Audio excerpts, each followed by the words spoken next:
Hai teman, selamat datang di channel Sekate New.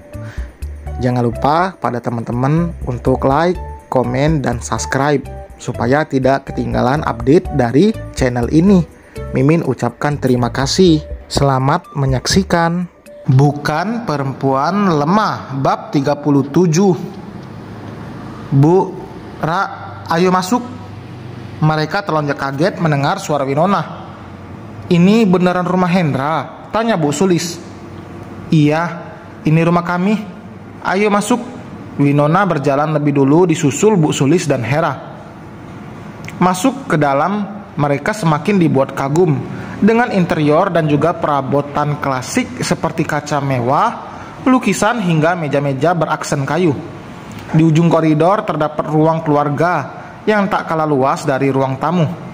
Interiornya dipenuhi oleh perabotan rumah tangga bergaya klasik yang sebagian besar terbuat dari kayu jati.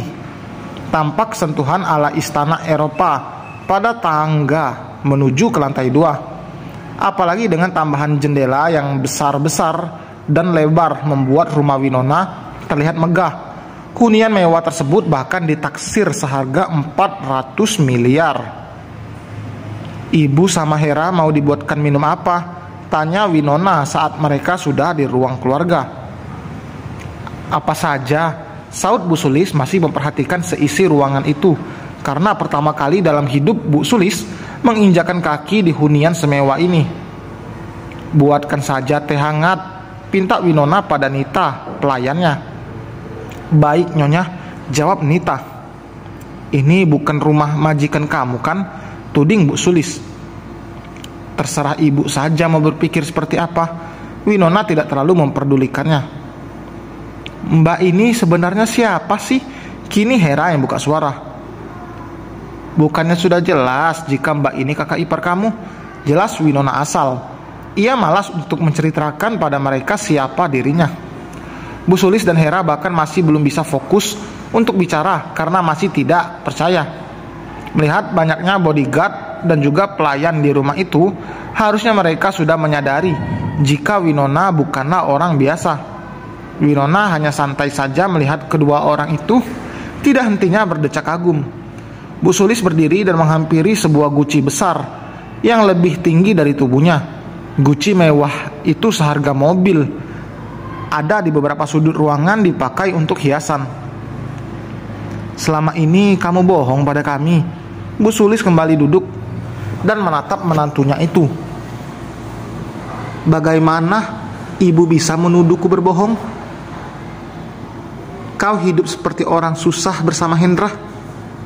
Kau juga menutupi fakta ini dari kami selama bertahun-tahun, tutur Bu Sulis. Winona tertawa kecil.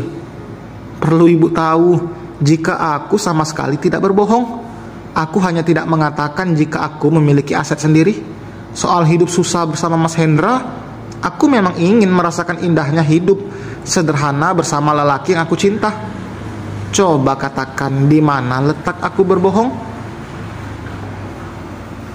Ayahmu dulu mengatakan jika dia adalah pekerja tambang. Iya, benar. Papa memang bekerja di pertambangan. Tapi apa Papa pernah bilang kalau beliau kerja di bagian lapangan yang harus berpanas-panasan? Tidak kan, paparnya? Tidak, saut Bu Sulis. Tapi kenapa Mbak menyembunyikan semua ini? Tanya Hera penasaran.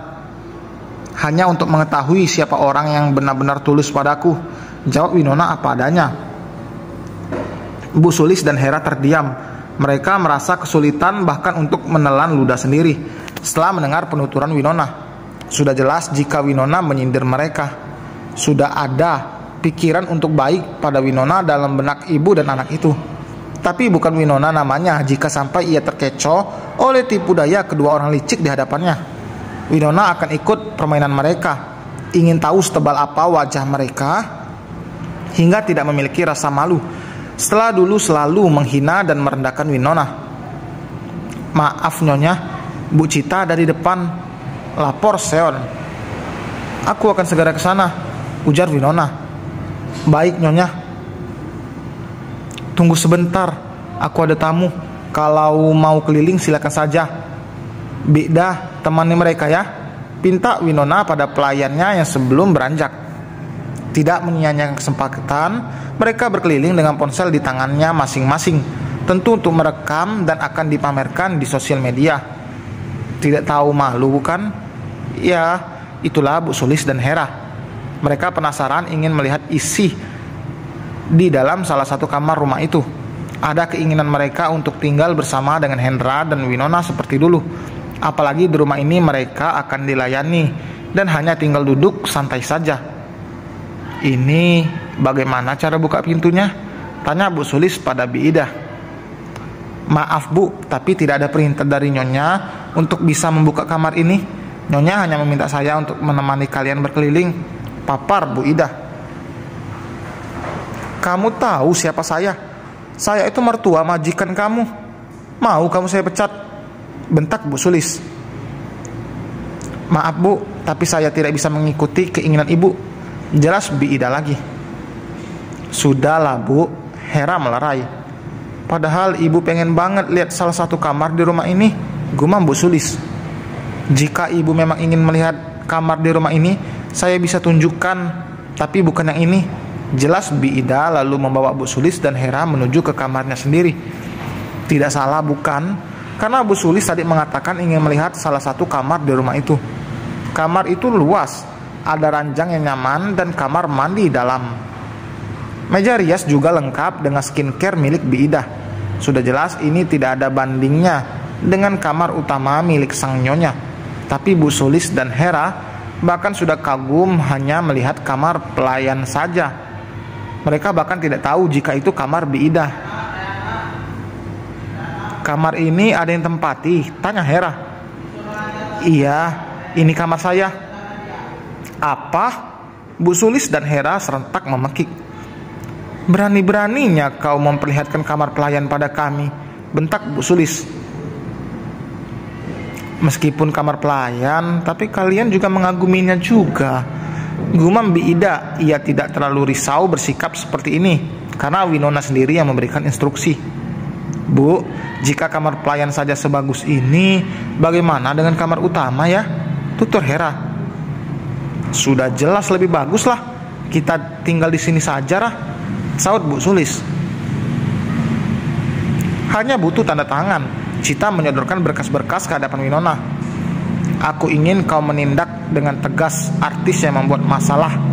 Aku tidak ingin jika nama perusahaan tercoreng hanya karena berita murahan. Jika mereka tidak ingin mengikuti peraturan, batalkan kontrak dan bayar kompensasi. Jelas Winona. Meskipun orang itu sedang naik daun.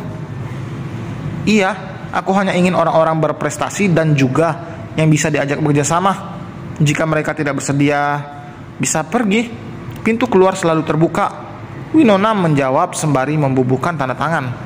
Saat ini Winona mengikuti perkembangan artis di bawah naungannya seperti apa. Ia tidak mungkin terus mengandalkan Cita yang kadang tidak bisa bertindak tegas dan lebih sering mengasihani. Tentu berbeda dengan Winona. Ia tidak peduli apapun jika ada yang salah atau merugikannya. Tentu akan langsung disingkirkan. Mereka akan tinggal di sini. Cita mengalihkan pembicaraan saat melihat Bu Sulis dan Hera berjalan melewati mereka. No, mereka punya rumah sendiri. Untuk apa aku tampung di sini? Lagi pula aku ingin hidup tenang bersama Mas Hendra. Ada mereka di sini yang ada aku tidak akan pernah bisa tenang. Mereka juga akan merasa di atas awan jika aku mengizinkan untuk tinggal di sini, jawab Winona. Iya, memang seharusnya tidak di sini. Aku bahkan bisa menebak jika mereka akan pura-pura baik dan menguras isi dompetmu, bisik Cita.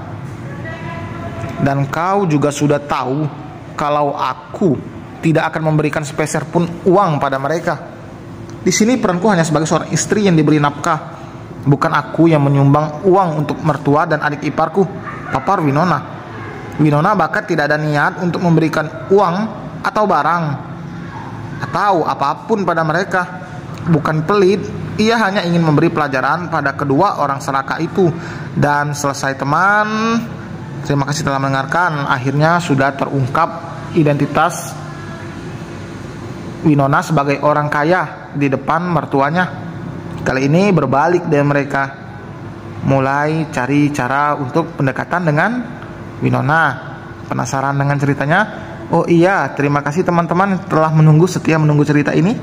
Mimin ucapkan terima kasih. Jangan lupa like, komen, dan subscribe. Sampai berjumpa di bab berikutnya. Bye.